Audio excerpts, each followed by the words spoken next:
Hi everyone, I'm Glenn Flaherty. This is Board Games and Bourbon, and I'm on the road at the moment, going home. But I wanted to talk to you about Castles of Burgundy, the dice game, which I really consider to be the quintessential roll and write game and should be the cornerstone of anyone's collection. And here's a few reasons why. Now, in brief, if you don't have it or haven't played it yet, Castles of Burgundy started out as a board game, and it is really a wonderful game, but it comes in a big box. The form factor perhaps is not all that convenient, and it is really an eyesore. It's an ugly game. Then they came out with a card version, which shrunk the box down to a very portable size, has a fantastic AI involved in it, so you can play against other people, and it's really a great solo experience.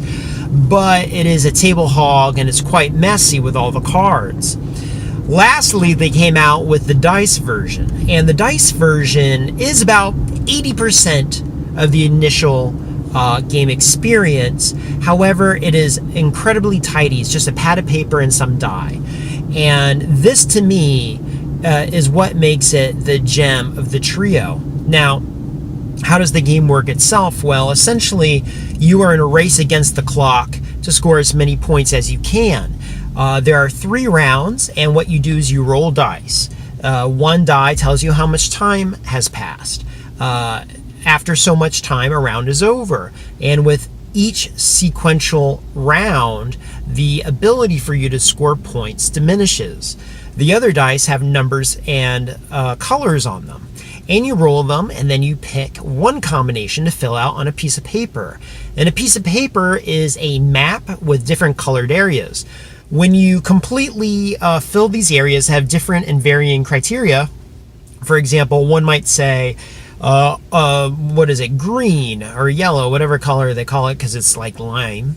It says everything here must be the same color, so you can only put 5s.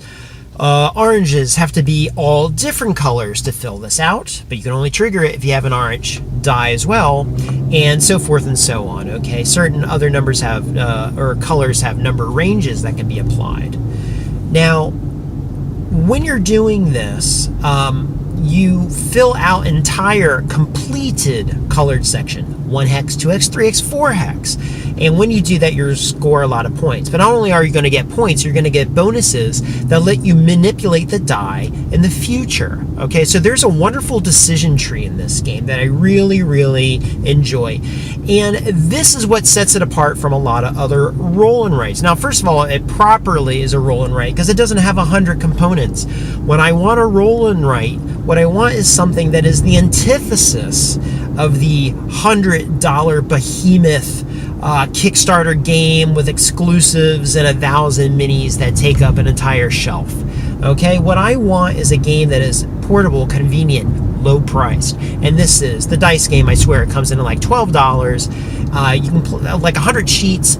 There's multiple different boards in it. Okay, so that right there is a wonderful quality to it. Now, how does the solo multiplayer work in it? Well, for the solo experience, you're simply trying to beat your own score. And the multiplayer, which is really just simultaneous solitaire, you're all playing your own boards, but you're using the same pool of die, and you're trying to have the highest score. Now, the multiplayer is not as good as the solo. That is fine. It's 80% of what the experience would be. That is fine. But one more element that sets it apart from all the other roll and writes are, and I shouldn't say all, but a lot. There's a lot of roll and writes that are simply spreadsheets. I could have done this, in Excel or something like that.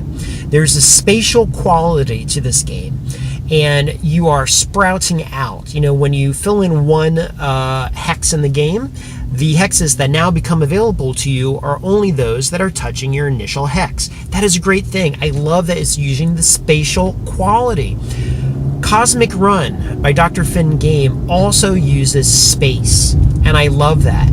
There's actually one that is by Chris James involving submarines, where you're shooting other submarines, and again, it's using a spatial configuration. I really like how the world of roll and writes is opening up.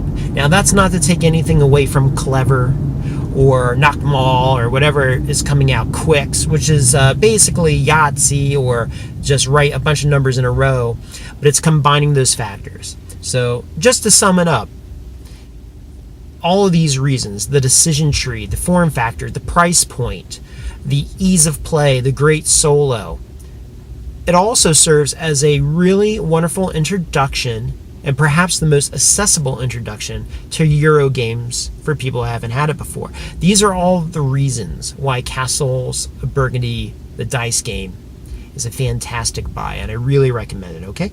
All right, everyone, thank you so much. I will talk to you soon. Take care.